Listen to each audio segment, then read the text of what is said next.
नमस्कार। यदि आप लोग स्टॉक मार्केट में ट्रेडिंग करते हैं तो आप लोगों को पता ही होगा कि स्टॉक मार्केट में ट्रेडिंग कितना कठिन है। अधिकतर लोग इसमें लॉस कर जाते हैं, अपना पूंजी गंवा बैठते हैं।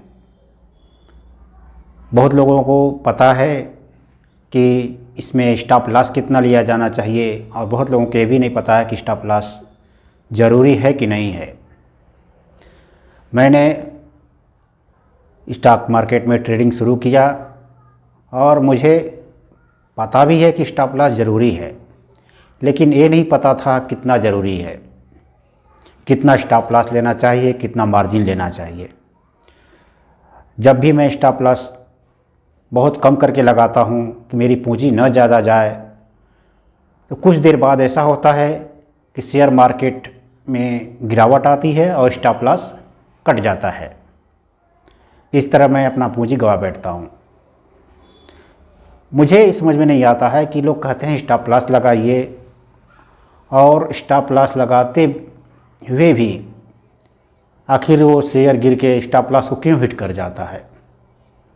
या तो उन लोगों का कहना होगा कि आप स्टॉप लॉस लगाइए, हम लोग उसको हिट करके निकाल लेंगे आपका पैसा। यही संभव हो सकता है। स्टॉप लॉस लगाना नुकसानदेह हो रहा है, इसका मतलब स्टॉप लॉस लगाते हैं और शेयर मार्केट गिरता है और हिट करके स्टॉप लॉस को पूंजी ख़त्म करके चला जाता है। आखिर स्टॉप लॉस कब लगाना चाहिए ये भी पता नहीं चल पाता है।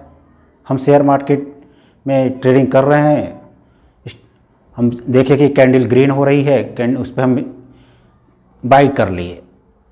कुछ देर बाद कैंडल ग्रीन हुई, कुछ देर बाद वो कैंडल रेड होने शुरू हो जाती है, और जो स्टॉप लॉस लगाए हैं उसको हिट करके पैसा ख़त्म कर दे रहा है, और हम पैसे गंवाते चले जा रहे हैं। समझ में नहीं आ रहा है कि ट्रेडिंग किस माध्यम से किया जाए, और इससे हम नुकसान कर रहे हैं अपना। इसका मतलब ट्रेडिंग दिन भर में 1 से 2 पॉसिबल है, कभी कभी नहीं है।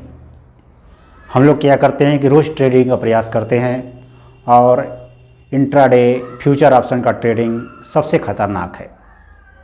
इसमें अधिकतर लोग पैसे गंवाते हैं। 10 में से 9 लोग अपना पैसे गंवा देते हैं इसमें। इसलिए आप संभव हो तो इंट्राडे या फ्यूचर ऑप्शन की ट्रेडिंग ना करें। करना है तो बहुत ट्रेनिंग लेने के बाद ही करिए, इसमें नुकसान हो रहा है। आप स्टॉप लॉस लगाने के बावजूद भी अपना नुकसान कर रहे हैं।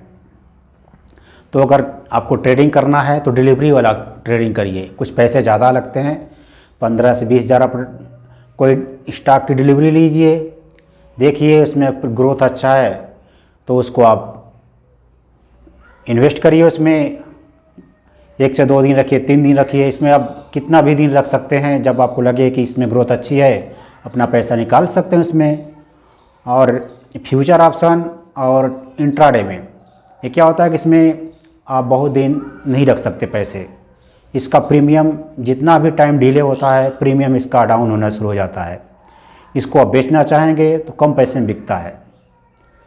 और डिलीवरी में क्या होता है कि अब उसको आप जब तक इन्वेस्ट कर सकते हैं जब तक कि आपको प्रॉफिट न लगे। जब प्रॉफिट लगता है तो आप पैसे निकाल सकते हैं, लेकिन इसमें पैसा तो तेज़ी से बढ़ता है फ्यूचर ऑप्शन में और इंट्राडे में, लेकिन बहुत तेज़ी से घटता भी है। इस वजह से फ्यूचर ऑप्शन थोड़ा सा रिस्की भी है और ज़्यादा गेन भी करा देता है। लेकिन रिस्क लेंगे तभी पैसा बनेगा, और रिस्क लेने वाले 10 में से 9 लोग रिस्क गंवा देते हैं, मीन्स अपना पैसा पूंजी गंवा देते हैं। तो कम पूंजी वाले संभव हो तो डिलीवरी वाला लें। डिलीवरी आप 10,000 से 15,000 से ले सकते हैं। अगर आपको लगे कि आपके पास ज़्यादा पैसा है तभी अच्छी खासी डिलीवरी ले सकते हैं। इसमें ज़्यादा गंवाने के लिए कुछ होता नहीं है। आपको लग रहा है कि पैसा आपका डाउन जा रहा है, छोड़ दीजिए इसमें। जब शेयर मार्केट बढ़ेगा, उसका कंपनी का शेयर बढ़ेगा, आपका पैसा बढ़ेगा, आप निकाल सकते हैं। लेकिन फ्यूचर ऑप्शन में यही होता है कि अधिकतम 7 दिन का इसमें समय होता है, उसमें भी दो दिन शेयर मार्केट बंद रहता है। शनिवार और रविवार आपको मिलेगा 5 दिन। 5 दिन में आप पैसे गंवा देते हैं, नहीं निकला तो 10 में से 9 लोग पैसे गंवा देते हैं इसमें। लेकिन डिलीवरी में अच्छा है, आप कभी भी पैसे इसमें निकाल सकते हैं और इसमें ज़्यादा रिस्क नहीं है।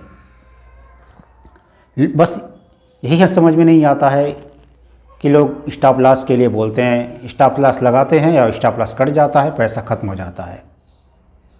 तो यही बताना था कि delivery is better than stock tradings, future option tradings.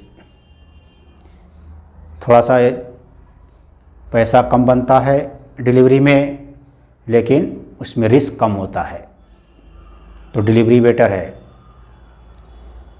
धन्यवाद।